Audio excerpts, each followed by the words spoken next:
The Child Ballads are 305 traditional ballads from England and Scotland, and their American variants, anthologized by Francis James Child during the second half of the 19th century. Their lyrics and Child studies of them were published as the 2,500-page book The English and Scottish Popular Ballads. The tunes of most of the ballads were collected and published by Bertrand Harris Bronson in and around the 1960s. History. Editorial history. Child's collection was not the first of its kind. There had been many less scholarly collections of English and Scottish ballads, particularly from Bishop Thomas Percy's Relics of Ancient English Poetry onwards. There were also comprehensive ballad collections from other countries. Child modelled his work on Sven Grundtvig's Danmarks Gamle Folkviser, classifying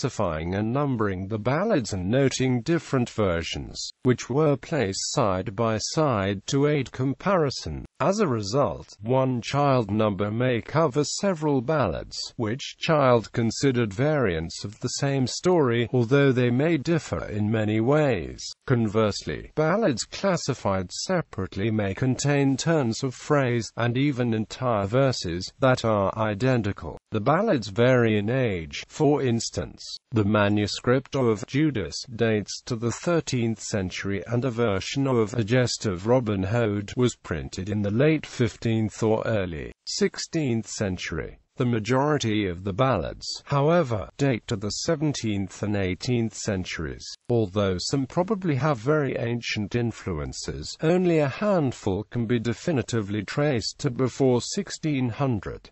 Moreover, few of the tunes collected are as old as the words. Nevertheless, Child's collection was far more comprehensive than any previous collection of ballads in English. Many of Child's ballads were obtained from printed broadsides, but he generally distinguished the traditional ballads that interested him from later broadside ballads. As Child died before writing a commentary on his work, it is uncertain exactly how and why he selected some ballads and discounted others. Child ballads are generally heavier and darker than is usual for ballads. Some of the topics and other features characteristic enough of Child ballads to be considered Child ballad motifs are these: romance, enchantment, devotion, determination, obsession, jealousy, forbidden love, insanity, hallucination, uncertainty of one's sanity, the ease with which the truth can be suppressed temporarily, supernatural experiences, supernatural deeds, half-human creatures, teenagers, family strife, the boldness of outlaws, abuse of authority, betting, lust, death, karma, punishment, sin, morality, vanity, folly, dignity, nobility, honor, loyalty, dishonor, riddles, historical events, omens, fate, trust, shock, deception, disguise, treachery, disappointment, revenge, violence, murder, cruelty, combat, courage, escape, exile, rescue, forgiveness, being tested, human weaknesses, and folk heroes. On one extreme, some Child ballads recount identifiable historical people in known events, embellished for dramatic effect. On the other, some differ from fairy tales solely by their being songs and in verse. Some have been recast in prose form as fairy tales. A large part of the collection is about Robin Hood, some are about King Arthur. A few of the ballads are rather bawdy. The editorial history of Child's publication received a monograph study by Mary Ellen Brown in 2011. Bibliographic History. In 1860, Child published an 8-volume collection entitled English and Scottish Ballads, generally presenting just one variant of each ballad, via Little, Brown and Company. However, as a scholarly edition this was superseded by his later and similarly named The English and Scottish Popular Ballads. The first edition of Child's book was, once complete, The English and Scottish Popular Ballads, ed.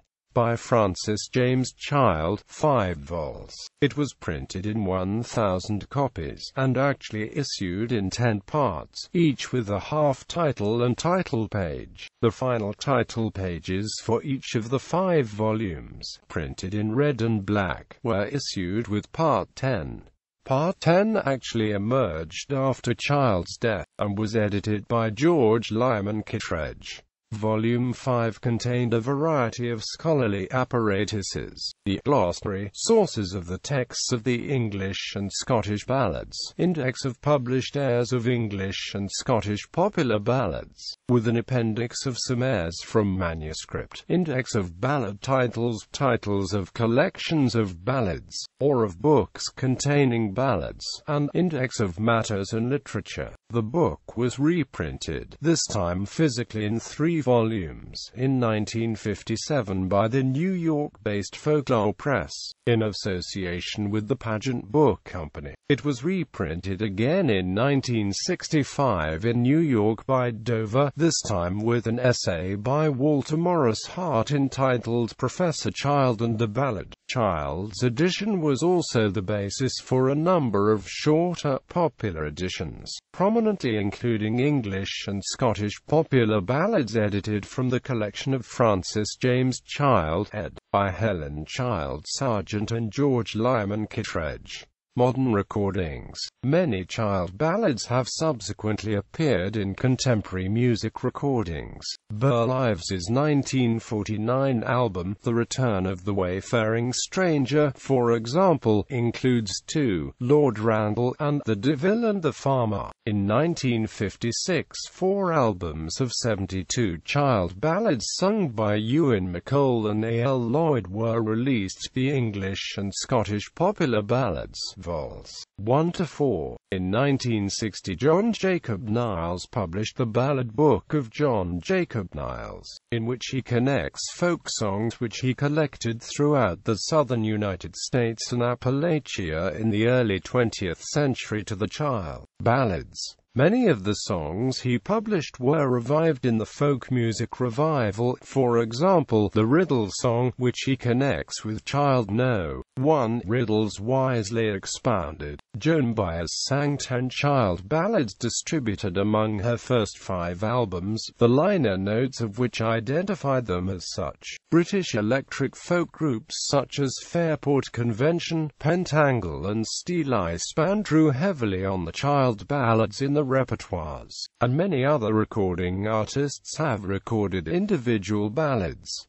Harry Smith included a number of them into his anthology of American folk music. Child ballads also occasionally occur in the work of musical groups not usually associated with folk material, such as Ween's recording of The Unquiet Grave under the title Cold Blows the Wind, and versions of Barbara Allen are recorded by the Everly Brothers, Art Garfunkel and John Travolta.